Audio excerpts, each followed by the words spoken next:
Welcome guys! It's time to watch some games today, together.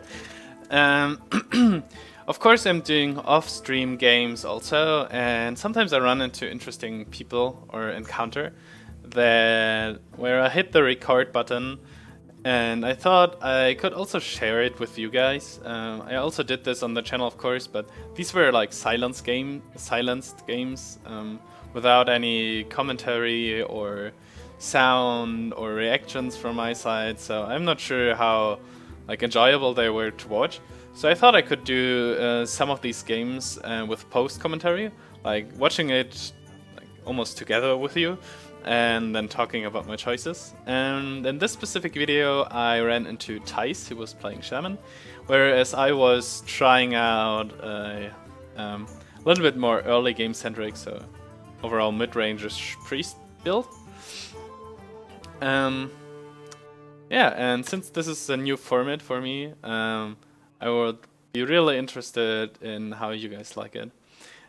For this specific mulligan I was on the coin, already had a zombie chow and a dark cultist and a balance chosen. I decided to keep them all, mainly because of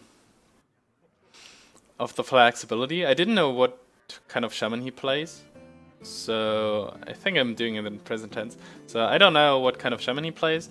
If it's an aggressive shaman, my matchup is pretty bad, so I want to keep all the stuff that I can play early, but also have the flexibility. Like I could have, if he would have played something scary, I could have balance chosen my zombie chow, but now I can simply spread more targets on the board.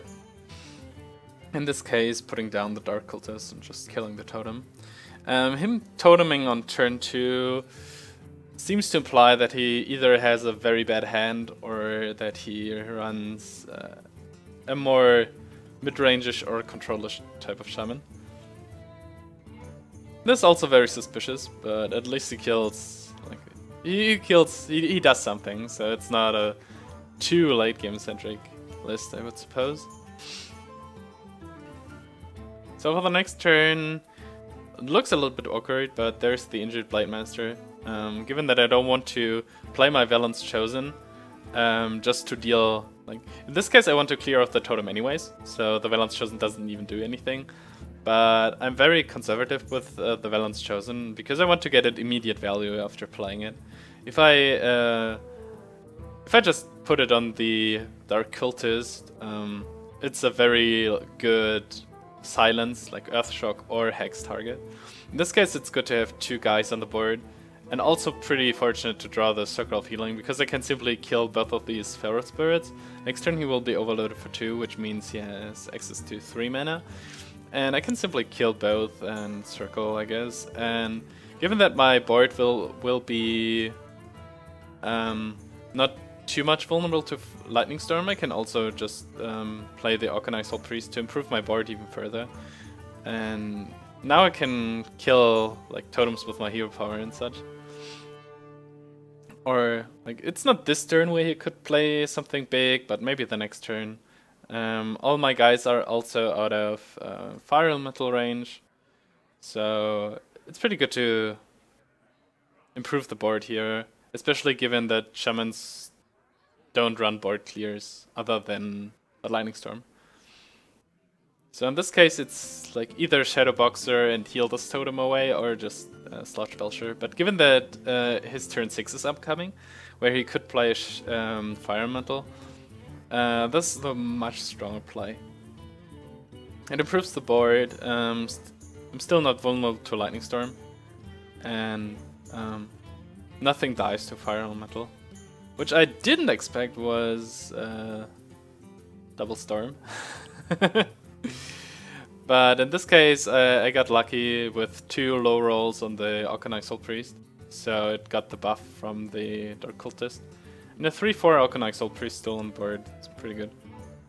And at this stage, Thijs almost gives up.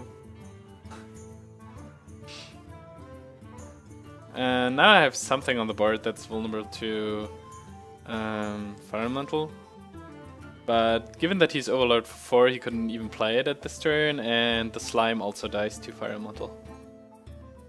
Yeah, I was a little bit surprised by Double Storm, but of course it happened. And the next Overload spell. It's a very Overload heavy deck, it seems like. And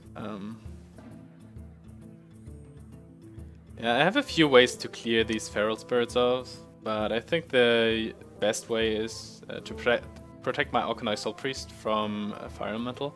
I can't protect both of the other guys anyway, so it doesn't really matter. I can simply buff this to kill the other one to get the immediate value I talked about earlier. And like now I have split all the good silence and hex targets. And given that I have also the spell damage might matter at this point, and given that I have 5 and 2 direct damage at least, he's basically at 6 over 2 turns, even if he clears my board. So I just need something to survive, and he played his storms already. So it's just the best to split the targets here and get board control. That's a very weak turn again, in case he doesn't run Lightning Bolt and puts it on something. But it's just an Earth Shock to like deny 2 damage to me, which won't help because I have a lot of direct damage in my hand, and the spell power, the spell damaged plus spell damage buff on the slime also. So that's lethal, and it's right over there in another game against Thijs.